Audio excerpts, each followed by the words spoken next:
Here's how to tie both versions of the slip knot, other called the slipped overhand knot. If used for knitting or creating a snare, then tie it using the first technique. Create a pretty large loop and then tie a simple overhand knot around the standing end.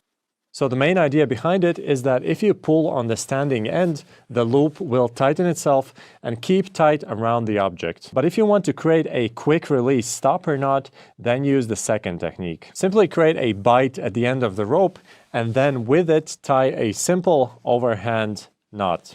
This will act as a stopper knot, so you can tie it after other knots to make them more secure. And if you want to untie it, simply pull on the end and the knot will come undone by itself very easily. Here's how to tie the square knot. Start by placing both rope ends next to one another and then wrapping the second one around the first one.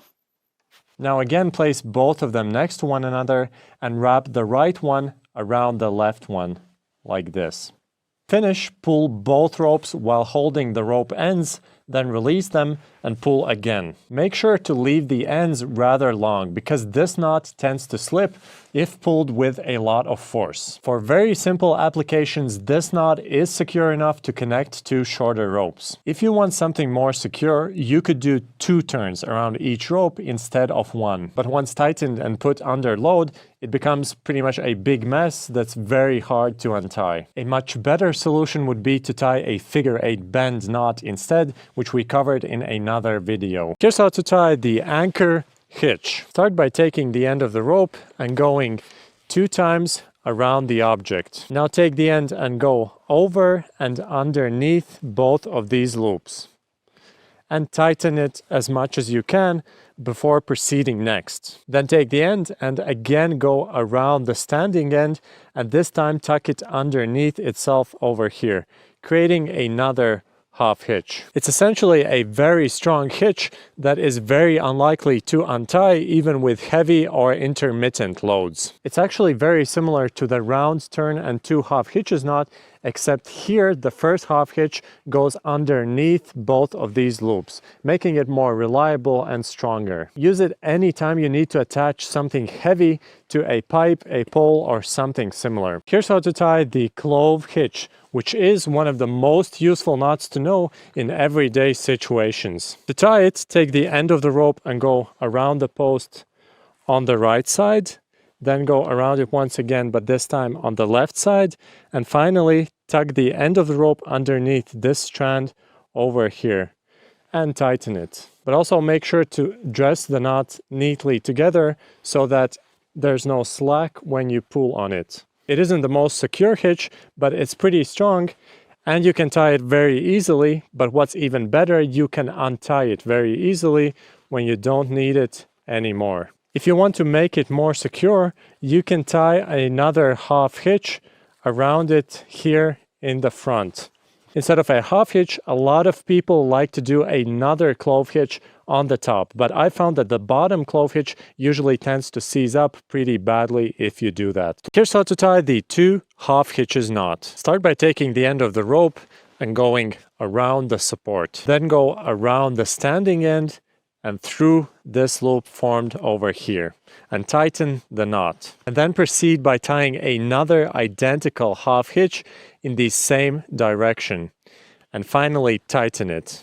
It isn't the most secure knot, but it does work well with most types of non-slippery ropes. You can use it pretty much any time you need to attach a rope to a ring or a post. But if you want a stronger knot, then it can be improved in 2 ways. The first way is to do 1 additional turn around the post before tying the 2 half hitches. This makes it much stronger.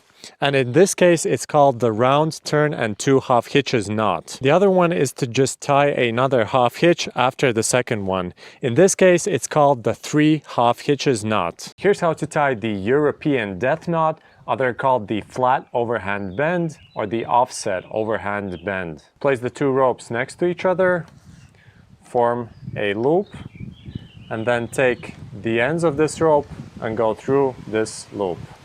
It's really important to check that none of these ropes are crossing each other and to tighten the knot very carefully by pulling both of the ropes together and then separately each one. To check that it's tied correctly, make sure that it forms 2 sets of parallel ropes on one side and 1 set on the other. When used in critical applications like climbing, you have to leave a rather long end after the knot, at least 2 hand lengths or 30 centimeters in size. That's because when pulled with a lot of force, this knot can capsize and roll, and the leftover rope accounts for it. It isn't a very strong way of connecting 2 ropes, but it's very commonly used in climbing because it can support the body weight of a climber. When rappelling, this knot is very unlikely to get stuck on rocks because both of the ropes enter from the same direction. Here's how to tie a figure 8 follow-through knot, also sometimes referred to as the rewoven figure of 8 knot. Start by creating a figure 8 knot at the end of your rope. Take a rather long piece of rope, then go under, up, under, and through the final opening. The finished knot should look something like this, and it should have a rather long piece of rope at the end of it. Now take the end of the rope and go over the attachment point that you'll be using. Now you need to retrace the figure of 8 that you just made, just in the other direction.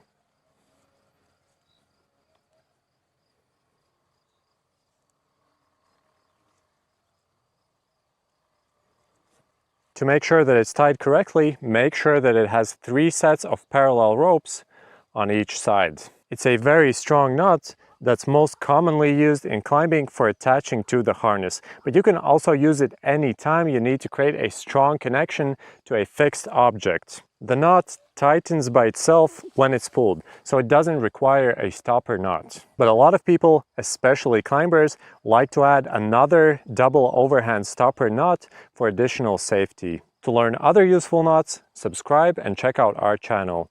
Thank you for watching, and I'll see you next time.